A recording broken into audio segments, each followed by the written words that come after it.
Before we dive into this madness, hit that subscribe button and let's see if we can lock in 1,000 likes on this video.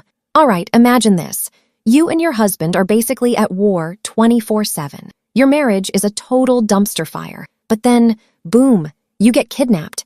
And suddenly, Mr. Toxic is forced to play the heroic husband on national TV to save your life. Yeah, how's that gonna go down? Let's find out. The story kicks off with a breathtaking shot of two people scaling a massive mountain. They're so high up, they're basically high-fiving the clouds. Meet Kang and Yoon. Right now, they're the ultimate lovey-dovey couple. Yoon is leading the pack, moving like a total pro. But as she climbs, she accidentally kicks down some loose rocks straight at poor Kang, who's trailing behind, completely out of breath. She freaks out and asks if he's okay. Kang just flashes a romantic smile and goes, "Babe, I could fall and break into a million pieces and I still wouldn't care as long as you're safe." Smooth talker, right? They make it to the top just in time for a gorgeous sunrise. The kind of romantic view that could melt a literal stone. They look wildly in love and ready to take on the world. But bam, flash forward 10 years. Now, they're at a massive press conference packed with cameras and reporters. The chief doctor takes the stage to drop a bombshell, a revolutionary surgery that can actually fix paralysis. He even shows a clip of a guy moving his leg after being paralyzed for 10 whole years. The chief calls Kang up to the stage to explain the science behind it. But guess what? Kang pulls a no-show at the very last second because of an emergency in the ER. Yoon has to step up to the mic and wing it. And spoiler alert, she is absolutely thrilled. Not. Later, Kang steps out of the OR and spots a woman crying her eyes out in the hallway, begging for someone to save her husband. Kang asks a nurse what's the deal, and she tells him the lady is demanding immediate surgery, even though the hospital told her 1,000,000 times to wait her turn. Now Kang has a heart of gold and can't just stand by and do nothing. He tells security to back off, checks the husband himself, and hits a reality check.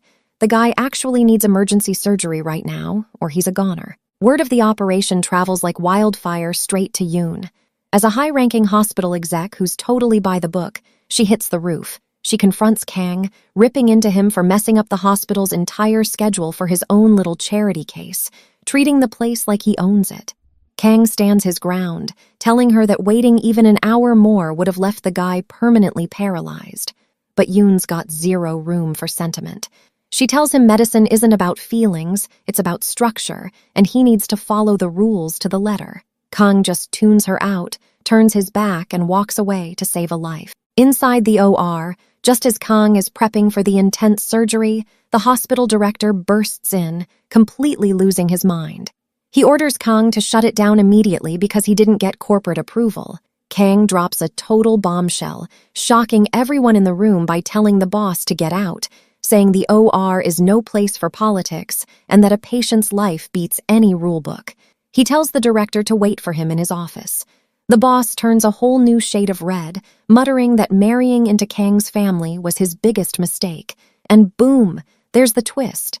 The director is actually Yoon's dad, Kang's father-in-law. When he stomps out, Yoon is standing there with her arms crossed, absolutely fuming, while her dad gives her a death stare that basically says, "Thanks for bringing this disaster into our lives."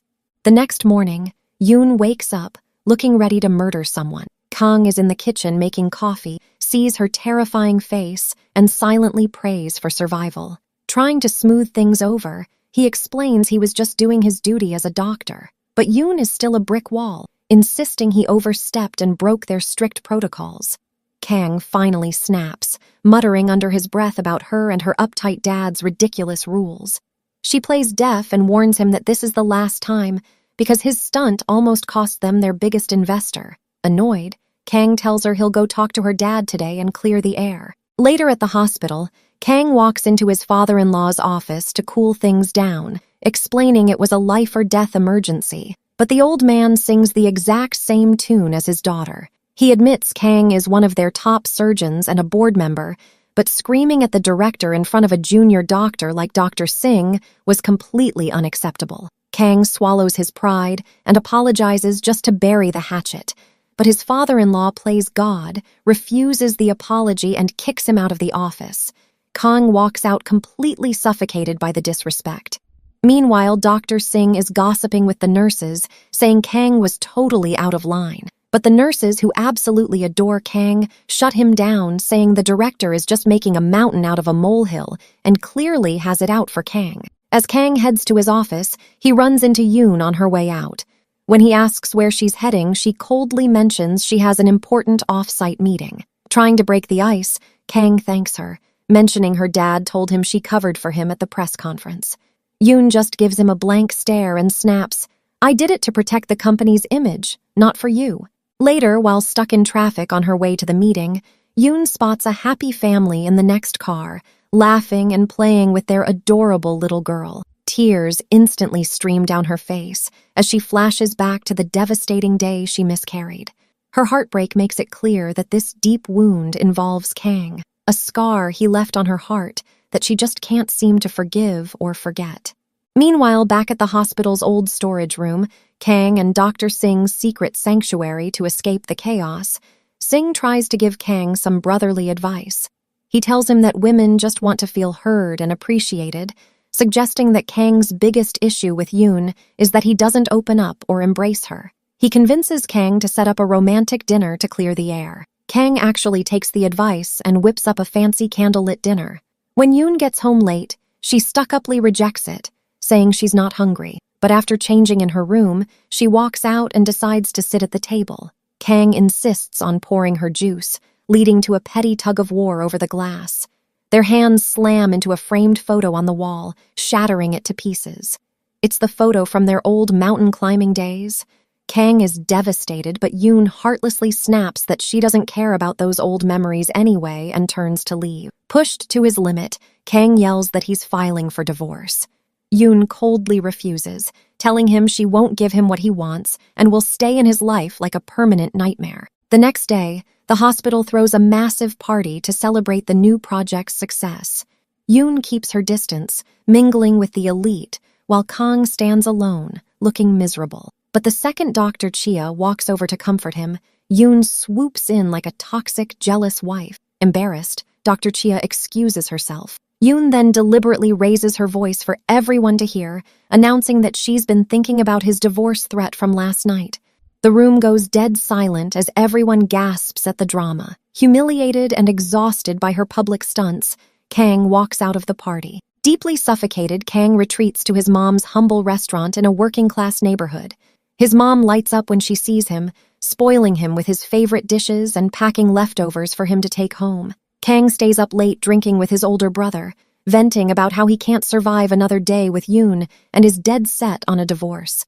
His brother warns him that divorce is a massive step that requires serious thought, but Kang insists he can't waste his life in a 24/7 toxic war zone and needs a fresh start. But while he's out venting, back at the house, Yoon is fast asleep in her room. Suddenly, she feels a presence in the dark. Assuming it's just Kang coming home to annoy her, she opens her eyes, only to freeze in absolute terror. Standing over her in the pitch black is a complete stranger, staring down at her with pure malice. The next morning, Kang gets home late and checks Yoon's room. She's not there, but he brushes it off, assuming she pulled another early shift. As he's driving to the hospital, his phone rings from an unknown number. It's the driver from last night, the one he called when he was completely wasted. The driver demands his payment. Kang, remembering he was too drunk to pay, starts apologizing, but the driver's voice goes dead quiet. "I'm not talking about the ride fare," the voice chills him. "I'm talking about the fee for the hit you ordered on your wife." Thinking it's just a sick, twisted prank, an annoyed Kang snaps and hangs up. But when he arrives at the hospital, Dr. Singh asks if he's seen Yoon. She never showed up for work. Panic setting in, Kang dials her phone, but the creepy driver answers. Before Kang can even process what's happening, his phone buzzes with a photo of Yoon, tied up and brutally tortured.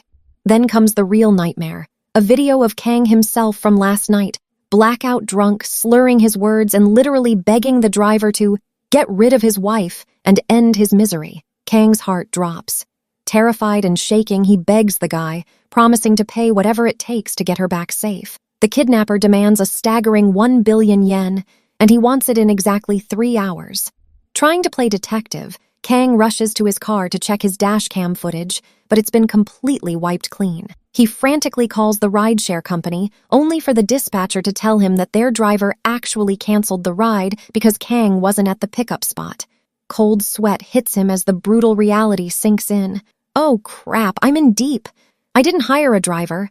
I just handed my wife to a psychopath. Desperate, Kang flies to the police station, but just as he's about to walk through the doors, the killer video calls him. He shows Yoon tied up, drowning in a massive tub of water right in front of him. "Step away from the station," the killer warns, "or she dies right now." Kang freezes, realizing he's being watched step by step. As punishment for trying to involve the cops, the killer slashes the countdown from 3 hours to just 1. Racing against the clock, Kang storms into the bank demanding a massive loan, but the manager tells him a sum that huge takes at least 2 weeks to clear. Out of time and options, Kang fakes it. He stuffs 2 bags with stacks of blank paper, takes a photo to look like bundles of cash, and sends it over to prove he's ready. The killer sends the drop-off coordinates, and Kang hits the gas like a maniac. But on his way, a motorcycle suddenly cuts him off, causing a horrific crash. Even in a crisis, Kang's doctor instincts kick in. He slams on the brakes and rushes to help the biker bleeding out on the asphalt. He leans in close to hear the dying man's faint whisper, only for the biker to mutter, "Where's my billion yen?" Before Kang can even react, the biker hits him with a high-voltage taser, knocking him out cold to steal the bags and escape into the night. A little while later, Kang regains consciousness, totally dizzy and barely able to stand. A group of students finds him lying in the street and wakes him up. Paralyzed with fear, he scrambles back to his car, only to find the bags completely gone. He frantically asks the students about the biker in the all-black helmet, and one of them points him toward the direction the thief fled. Kang dashes down that road like a madman, but it's completely useless since the street is packed with people. Suddenly, he spots smoke rising from a nearby forest. Rushing in to see what's burning, he discovers the charred remains of his fake ransom bags. The mysterious driver calls him, his voice sending shivers down Kang's spine. "I don't like jokes," the killer snaps. "I'm not stupid enough to be fooled by blank paper. It seems like you don't really want your wife to live." The driver, watching Kang from a nearby rooftop, warns him that he's heading back to Mrs. Yoon. He adds that she won't shut up, and if she keeps screaming, he's going to chop her into pieces. Devastated, Kang flashes back to the first time he ever met Yoon at university. He was always a loner who preferred his own company, but she was the one who approached him with coffee and asked why he was always isolated. From that day on, he found himself constantly looking out for her, feeling like something was missing whenever she didn't show up. One day, during a heavy downpour, Yoon ran under his umbrella to seek shelter. She confessed she had been sick at home for 2 days and couldn't stop thinking about him, worried about how he handled everything alone. She told him he was a good person who deserved people to care for him, adding that she wanted to be a partner in everything he did. She offered to be close friends so he'd never be lonely again, and Kang agreed, secretly overjoyed. Back in the grim reality of the present, a desperate Kang begs the driver for one more fair chance to gather the money. The driver coldly replies that he once lost his life over a single mistake and never gives second chances. However, seeing Kang's devotion, he offers a final ultimatum. The ransom is now doubled, and he has exactly 2 hours. Left with no choice, Kang hangs up and immediately calls his father-in-law, stating it's a matter of life and death. Meanwhile, Yoon wakes up from her blackout in sheer terror, realizing her leg is chained to the floor like a dog. At Yoon's family home, Kang shows her parents the graphic photos of her captivity. Her panicked mother immediately starts calling banks to pull strings, realizing they only have an hour and a half left. Kang and his father-in-law hit the road to collect the cash from the authorized branches. On their way back, Kang tries to confess something, but the old man cuts him off, stating he already knows Kang is responsible for this mess by making enemies who now want to destroy his life. They arrive back with the cash, but before they can enter, a police detective and his squad intercept them. The detective insists on searching the house and interrogating Kang, making it clear he is the prime suspect. Kang tells them everything but intentionally hides the incriminating video of his drunken hit order. Suspicious, the detective orders his assistant to pull all surveillance footage from the surrounding area. As soon as the cops give them some space, Kang completely loses his mind at his in-laws. He screams that they've put Yoon in actual danger because this guy is a certified psychopath. The The detective steps in and tells Kang to calm down and let them do their job. Meanwhile, back in the dark room, Yoon manages to drag her heavy chain to the door. It's locked, but she hears a faint voice through the wall. It's another hostage, but his words are scattered and erratic. Yoon instantly realizes the isolation has completely broken his mind, and terror hits her as she stares at her own potential future. Back at the house, the phone rings with a video call. The detective notices the killer's coordinates are bouncing hundreds of miles in seconds. His system is heavily spoofed. The kidnapper barks at Kang to switch to his back camera and scan the entire house. The cops dive under tables to hide. The tension is suffocating, especially when a noise echoes from the kitchen and the killer orders Kang to check it. Just as the cover is about to blow, the father-in-law snatches the phone, yelling that he wants his daughter back. The mother steps in, flashes the cash, and ups the ante. 3 billion yen if she's back in 1 hour, but for every 5 minutes you're late, I'm cutting 10 million.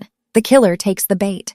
The killer heads back to Yoon, mocking her that her mother just bought her back with an extra billion. Right on the dot, he video calls the family and forces Yoon onto the screen. But then things go south. The killer snarls that he doesn't want their money anymore.